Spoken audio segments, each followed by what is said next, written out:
and thank you for tuning in. You're listening to the Beyond 50 radio program. I'm Daniel Davis. On the program today, we're going to be talking about something that most people probably aren't familiar with, and that is when it comes to herbs, we know that we like to use them for supplementation and to be able to create vitality within our health. But one thing you don't hear often about, if at all, is that known as an adaptogen. And joining us here on the Beyond 50 radio program today is someone who's going to be sharing this popular topic, which is in the world of herbs these days, and discover what an adaptogen is and how to use them by sharing some recipes as well. Our guest today will also look at accessible herbs growing in the local area that work as adaptogens, which are worth getting to know for improved accessible health and vitality in daily living. I'd like to welcome to the Beyond 50 radio program today our guest and someone who is an herbalist with more than 4 decades of practice in an ever-simmering cauldron of possibility. Recipes for cultivating life with meaning are skillfully crafted for those eager to bring more life to their life. I'd like to welcome Eagle Song Gardner to the Beyond 50 radio program. Eagle Song, thank you for joining us today. Oh, it's great to be back, Daniel. Hi. You bet. Now let's talk adaptogen. That's something I'm not even familiar with, even after the so-called 2 decades of broadcasting that I've been doing. What exactly is this? Well, adaptogens are actually really ancient plants, or plants that have been used in cultures all around the world. And the term is new in the sense that in 1947, a Russian scientist, Dr. Nikolai Lazarev, came up with the term adaptogen, and he was studying Eleutherococcus senticosus, which used to be called Siberian ginseng. And so it's a relatively new term, but it's a very old concept, the idea of plants that actually increase energy, increase vitality, and hopefully increase longevity in one's life. Mm-hmm. Now, what sort of characteristics does an herb need to have to be considered to be having adaptogens? The adaptogens are a special class of herbs in that there's 3 things that makes an herb qualify to be considered as an adaptogen. And truly, more plants are being found every day and classified as adaptogens. But there are the 3 things that the adaptogen must be safe. That is, it can't be a toxic herb in any way. The second thing an adaptogen must have is it produces a non-specific response in the body. So it increases the power of resistance against multiple stressors, but it's not really specific in what happens in the body. And an adaptogen has to have the last characteristic for an adaptogen is it has to have a normalizing influence on the whole organism, irrespective of the change of direction from physiological norms that a plant and person communicating with each other can find. So that sort of means there's a word for it in herbalism called, it has to be amphoteric. That means that if the blood pressure is low, the adaptogen will work with the body to bring it up. And if the blood pressure is high, the body and the plant together will bring it down. So there's a communication going on between these really special plants and people who use them. Well, it sounds to me like you've kind of outlined the way they work. What are some specific or, interesting ways that people should come to understand how they work as well? Well, the thing about the adaptogens is that they are used on a regular basis. These aren't plants that people use just when they're sick or when they want to change something in their body. They're actually plants that are brought into daily living. And so you can use different ones, many of them.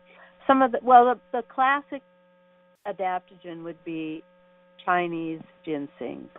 The Panax ginseng has been considered an adaptogenic herb, not using that word, but a tonic herb for centuries in China.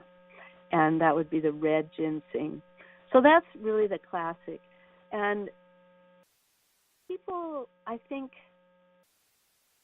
they want the adaptogens to work in a specific way, but these plants are non-specific. And I can tell you one story about ginseng that happened to me. I like to go to down to the International District in Seattle and go through the herb shops. It's really interesting and fascinating. And I found a lot of people there that were willing to help me understand this whole different world of herbs than I was used to. And so one day I was down looking to get some herbs, and a woman I had been buying herbs from for quite a few years brought a little box out on the counter, and she opened the box, and I looked at her and I looked at the herb, and it was a ginseng root. It was probably about 4 inches long. And so I asked her what was she trying to tell me, and she said this root is served at the New Year's feast in households all through China, and that 1 4-inch root was served to the whole family, which was probably a big family, in a soup or a stew, and that was the year's dose. And so it really helped me to adjust my thinking about, wow, this plant is so powerful, if you will, in its own simple way, that 1 serving to the whole family was going to really help this family be rejuvenative, have extra energy.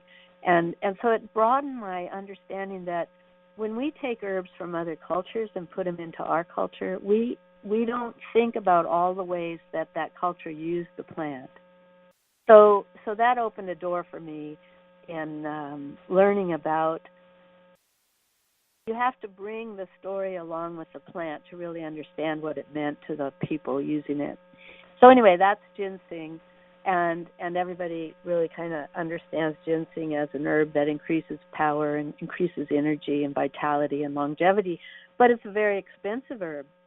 And so I want to know what else could we use that would do these things. So I started my investigation in plants that would be adaptogenic. And so astragalus, another Chinese herb that can be used, comes in at much less expensive and can be brought into your daily life on a regular basis. So there are many ways that astragalus root or Huáng Qí could be used in a person's diet.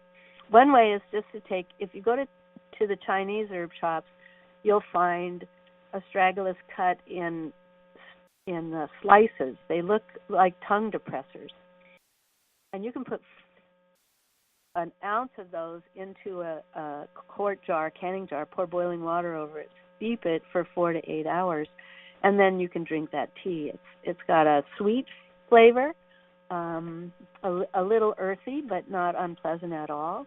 And so that's one way to bring astragalus into your daily diet. You can take the powdered astragalus, which is pretty easy to get now, and that can be added to oatmeal, added to pancake batter, places where it just becomes part of the dry ingredient mix, and then that boosts your immune resiliency.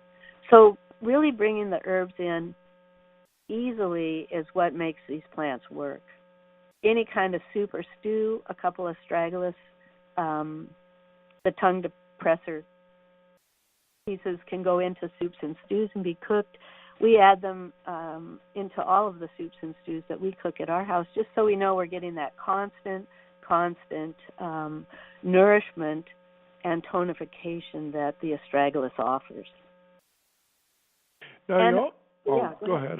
No, I was actually taking a look at some of the list of things that you had here, things like shisandwa, you also have ashwagandha, nettle, even whey, and I was kind of surprised when I seen whey. That's not really an herb, is it?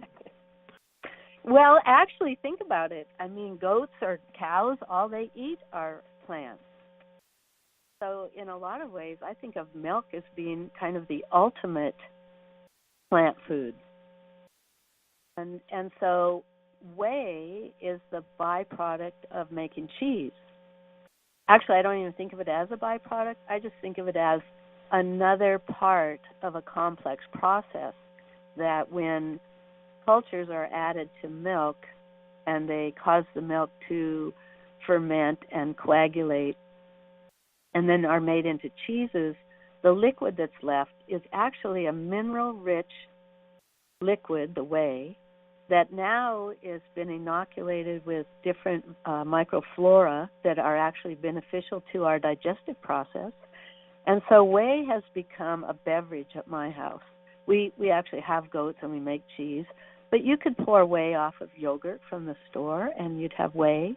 On a regular basis, adding these microorganisms to our diet helps the body access the nutrients in the other foods we eat. So I usually use about a quart of whey a week in my diet as a beverage. Sometimes I'll add lemon and honey to it. Sometimes the other day I made it with hibiscus flower. I made a infusion of half an ounce of hibiscus flower to a quart of boiling water, and then just cut the whey with the hibiscus flower infusion. And that was an incredibly refreshing beverage in that hot weather. And so we get the benefit of bringing this odd but actually very plant food into our diet on a regular basis. Yogurt itself would be the same. So, yep, that's a little bit of a step outside the box, but that's kind of what I am known for. And I really love thinking about how we can enrich our daily life with plants and foods that come from plants. Some of the other ones that you mentioned, Daniel, like schizandra berry and the seeds from the schizandra berry, a really interesting fruit that grows on a vine. And what I really like, I live in the northwest corner of North America, and I like plants that will grow here. So I really focus on herbs that may come from all different parts of the world, but they actually will grow here. And schizandra is a vine that's an incredibly beautiful vine. It will grow in the northwest. I hear it grows really well in Maine, so I'm guessing it's going to be a plant that people can grow pretty much anywhere. And the berries are the part that are used, and they have 5 tastes, all 5 tastes. So they have the sweet taste, the bitter taste, the sour taste, the pungent taste, and the salty taste. So that actually is a plant that really addresses many different parts of a body. It's really interesting. It's kind of a hot, peppery, spicy, salty, fun thing to eat. And so those I use dried. I grind them into a powder. You can buy it powdered as well. And then mix it with honey as it's called an electuary when you mix dried herbs with honey. And then that can be eaten off the spoon or added to hot tea. And it brings a really dynamic flavor to the table.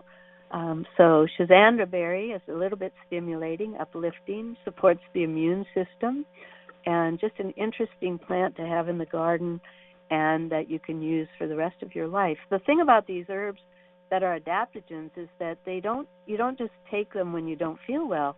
You actually take them all the time.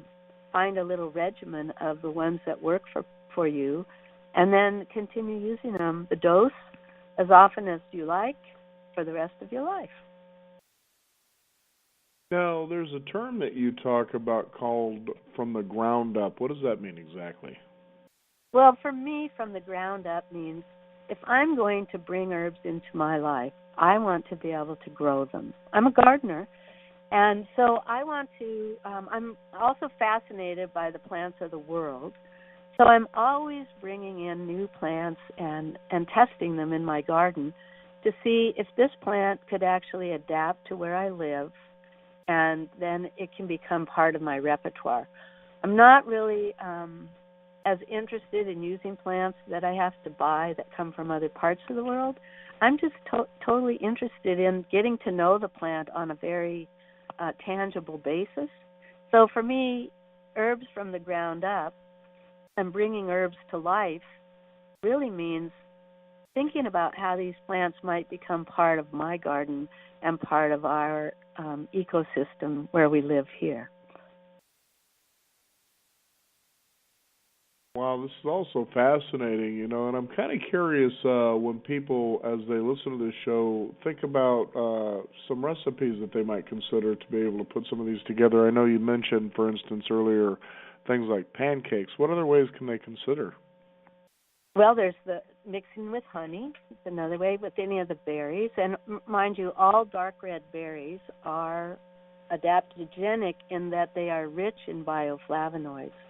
So the anthocyanins, the dark red berry bioflavonoids, are antioxidant. They really help the body to, I think of it as scavenging things that we don't need in our body.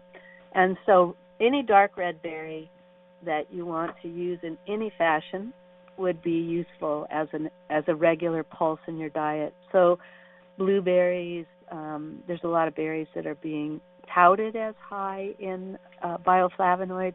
And the one berry I have in my garden that I've found to be the most amazing berry I've ever grown is called Aronia melancarpa. Aronia berry, I have one bush. I've had it in the garden for about 15 years. And that bush is 6 feet by 6 feet now. And we get anywhere from 30 to 40 pounds of fruit off the one bush. It's super adaptable. So this is the other thing I look at. What does the plant need? Is it fussy? Is it going to have some kind of special treatment to make it work? Well, Aronia has no need for any special treatment. It's just a plant that looks good in the garden year-round, and it's incredibly fruitful. And it doesn't matter if it's a good year in the way of weather or a bad year, wet year, dry year, cold year, hot year. Aronia blooms and bears fruit consistently year after year after year. So that in itself shows me that it's able to adapt to changes in the environment. And that's one of the ways that I determine if it's going to be a plant that's going to help me adapt. So how do I use Aronia? We make oxymil, which is a honey and vinegar extraction of the berry. This is not a berry that I would call a snack berry. You wouldn't go down to the Aronia bush and stand there and graze on the berries. They don't have a very inviting taste. But they do have an amazingly rich density in their nutrient availability. So oxymil is a honey vinegar extraction of the berry, and we just simmer the berry in the vinegar and then strain it out and add honey. And I actually use equal parts by weight. So 1 part berries, 1 part vinegar, and 1 part honey. That can be adjusted to each person's taste, whether they like more sour from the vinegar or more sweetness from the honey. You can adjust it however you like it. But what you get, and you really need to cook this because the berries release more of their bioflavonoids when they're cooked. And so they're more accessible to the body. So that's a beautiful preparation that can be used as a salad dressing. It can be used as a marinade. In the summertime, we add it to sparkling water and make a flip. I don't know what people call it, but it's just a very delicious cold over ice beverage for summertime. And then in the winter, we use it hot with just hot water and make a tea out of it. So there's a lot of ways to bring the berries, and you can do that with any berry. You can make an oxymil out of any of the berries. A great plant. I would really recommend anyone who wanted to put a berry in their garden. This is one you can't buy at the grocery store or even at the farmers markets yet, but you can grow one at home very easily. So that's one way to use a dark red berry, and it's off the charts in the bioflavonoids. Whatever they say blueberries are, this is 10 times over it. So Shatavari, it's your turn. Daniel, you asked me another question. Mm-hmm. Well, it's all such an amazing thing for people to understand, especially when it comes to the use of things such as herbs to cultivate really excellent health. But, sometimes people can get out of hand when they find things that are really supposedly good for you, and they think, well, if it's that good to do this, more is better. But you can find yourself getting into some toxic levels when you have that sort of mentality, can't you? Well, actually, yes. That is really true when people think that if it's a little bit is good, more is better. When they're thinking about trying to get rid of something.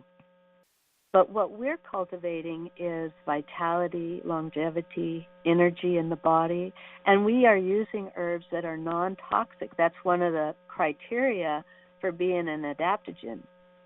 So these are plants that are really more like food than like medicine. And in the Chinese way of thinking, that makes them the most powerful. Any plant you can bring into your diet on a regular basis is considered the most powerful plant and the most powerful medicine. If you have to go to other medicines, there's 4 categories for herbs in Chinese medicine, that the first one is basically it's a food, you can eat it at will, and then it goes up to it's a tonic. It's something that improves function. A food improves, it increases matter. It builds more of you.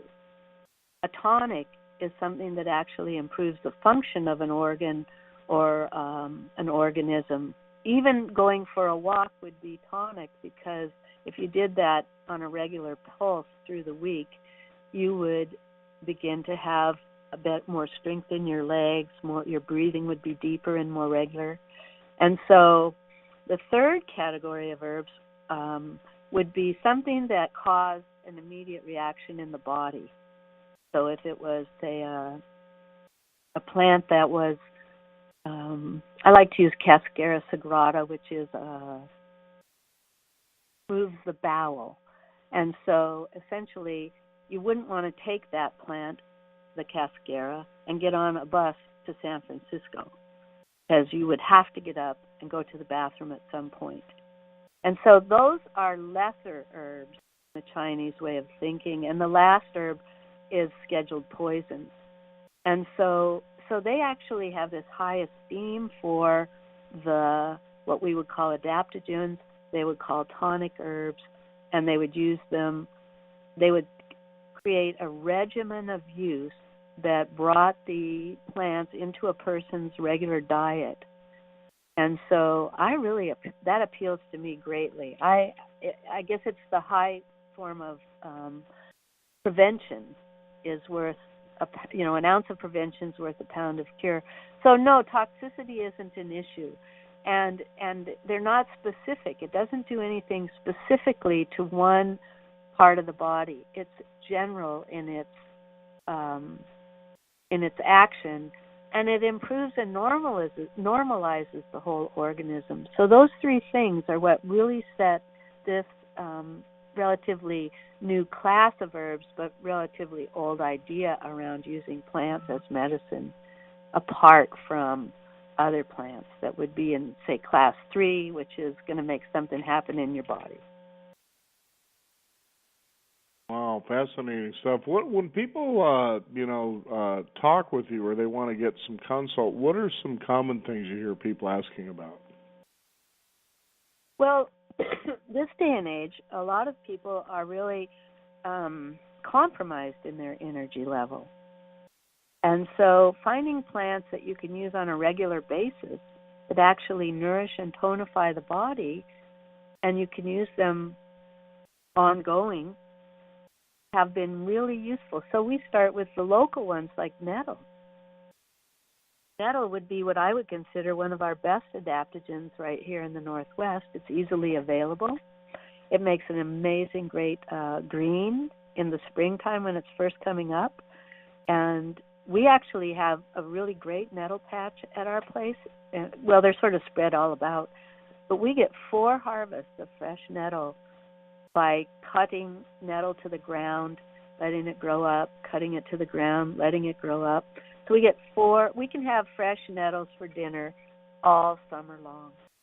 And so a lot of people think it's only a spring food, but if you actually bring it into cultivation in your garden, you can eat nettles fresh consistently. And otherwise, you can dry it and add it to soups and stews that way, or you can make the nourishing infusion with 1 ounce of nettle dried to 1 quart of boiling water. Let it steep 4 to 8 hours, and then drink that rich. It's just it's like drinking green milk in a way. It's so rich. It's so filled with protein and minerals. And adding a teaspoon of miso, another fermented soybean paste, it makes a really uplifting mid-morning snack or mid-afternoon snack. Instead of reaching for that cup of tea or coffee, you could reach for your nettle infusion, and if it's a cold season, you could put it in miso, mix it with miso. If it's a warm summer day, you could have it over ice. So having plants that are close at hand and that are filled with, number one, protein and deeply rich in minerals are going to really bring that sense of groundedness to the body. The body will feel grounded because these herbs, that's what they bring to the body, a real sense of deep nutrition.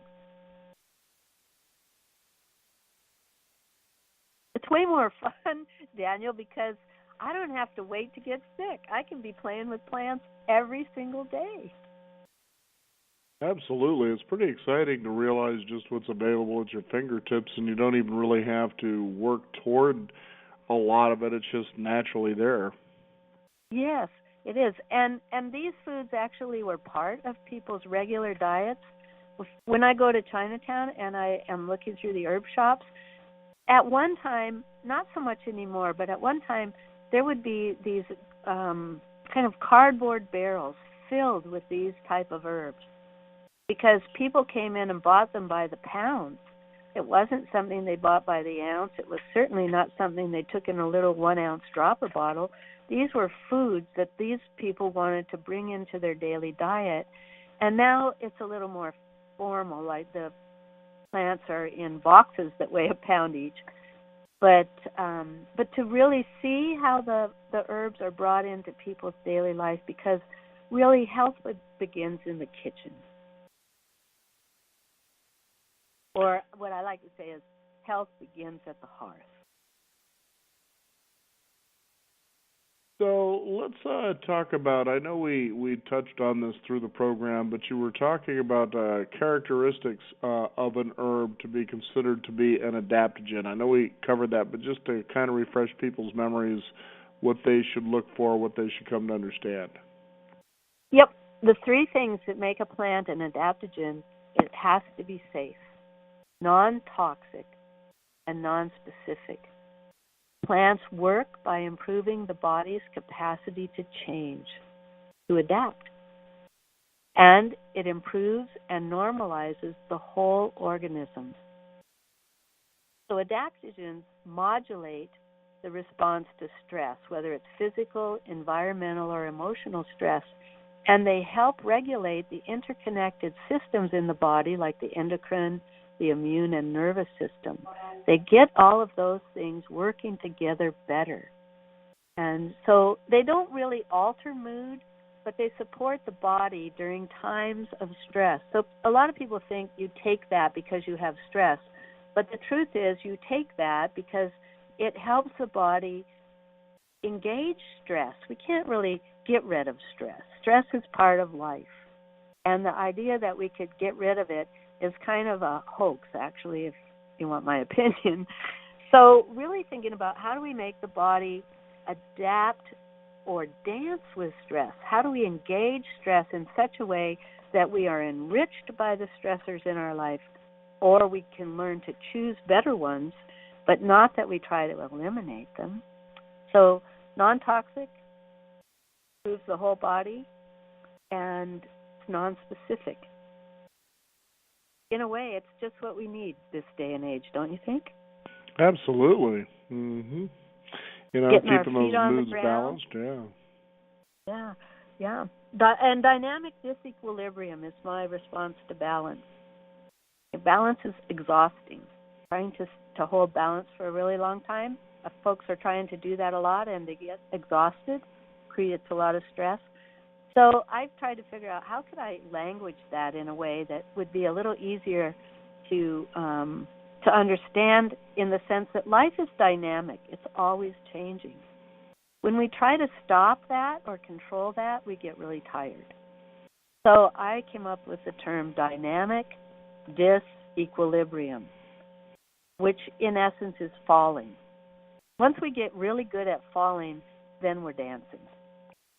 And this is really, to me, what adaptogens are. They're the invitation to dance with life the way it is, not the way we think it should be.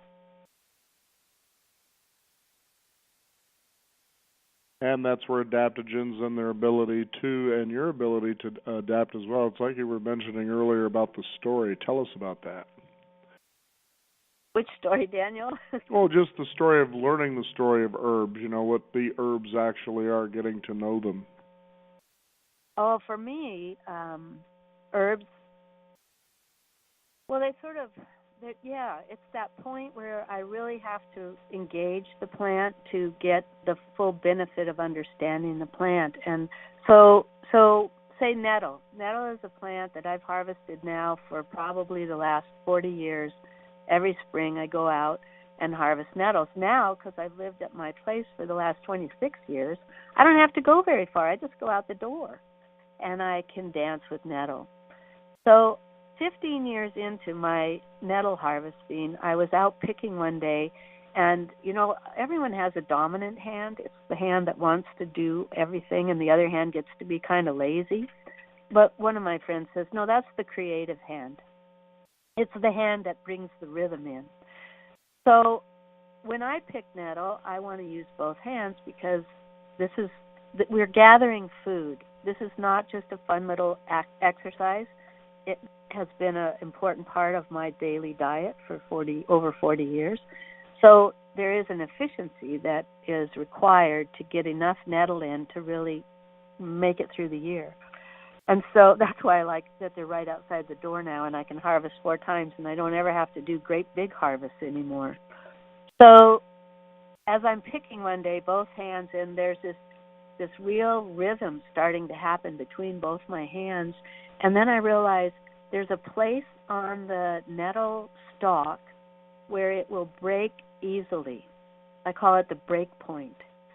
And so that break point is just the point on the stalk of the nettle that the plant can give herself to you. Anything above that you can take, and it won't harm the plant. Anything below that, you will actually struggle. You will pull the roots out. It will be difficult to harvest. And so harvesting right at the break point gives you just what the plant can give you and not hurt her.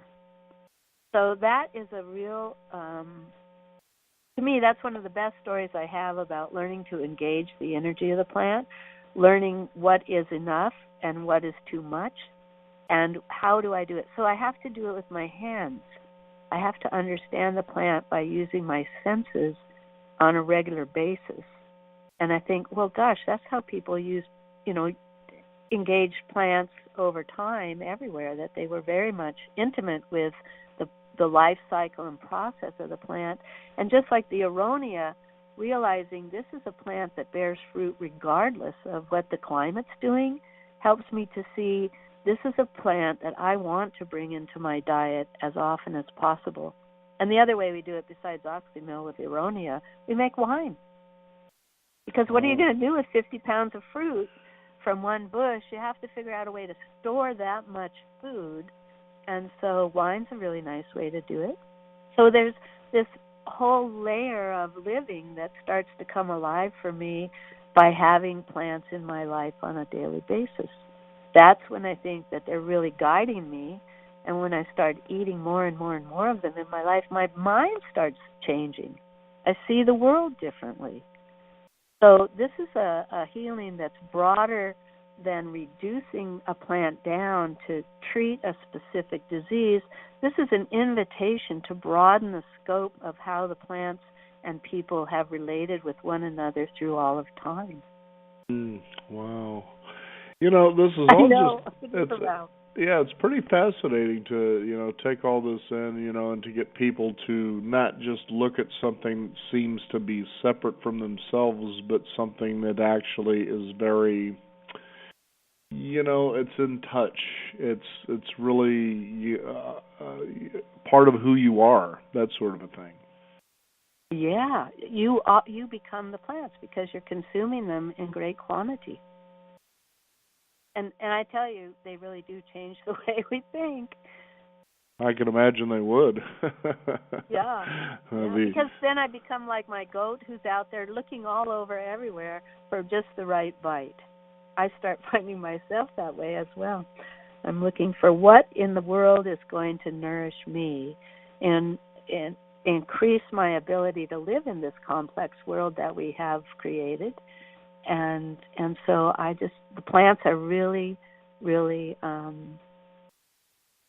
I just can't say enough about how much I've enjoyed bringing plants into my daily living.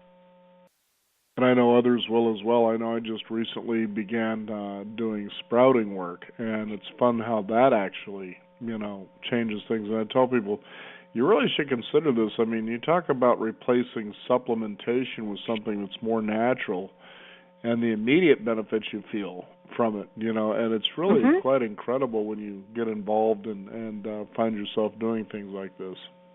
And you're learning to grow something. And it's not that hard. No, it's not. No. Gardening is not hard at all. It is, though, the slowest performing art.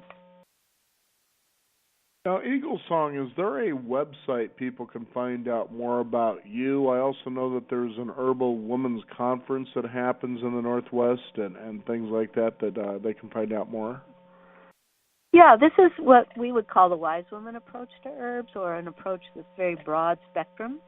And the way that people could find more out about me is going to ravencroftgarden.blogspot.com. And there you'll find all kinds of recipes and remedies, and my class schedule is starting to come on to the website. And so that's ravencroftgarden.blogspot.com. And then the women's conference is coming up in just a few weeks now, less than a month. And so that will be in on Vashon Island, just off a short ferry ride from Seattle. And the Pacific Women's Herbal Conference.com will take people to all the information they need to find out about that conference. And we really, really look at this wise way of being with plants, and we address a lot of ways of being with plants at the conference, but especially focused on women's health and things of interest and concern for women in our world today. So Pacific Women's Herbal Conference.com, and you can find all the information about that. Lots of learning, but lots of fun mixed in with it. And learning should always be fun anyway. You know what? If it is, you actually will retain way more what you learned. Agreed, definitely. Eagle Song, I want to thank you for taking the time to join us here on the program today and sharing this wonderful world of herbal adaptogens so that people can have a clear understanding of what it is and the direction they can go to find ways to improve their lives. Indeed, adaptogens from the ground up. My pleasure to be with you today, Daniel. Absolutely. Thank you so much. All righty. Bye now. We want to thank you, the listeners out there, for joining us. You can also discover more at beyond50radio.com. That is the number 50. We do encourage you to sign up for our weekly e-newsletter to keep up to date with what's going on in the world of Beyond 50, as well as our upcoming shows. I'm Daniel Davis. Thank you for joining us. This is the Beyond 50 radio program, and remember, live your day past halfway.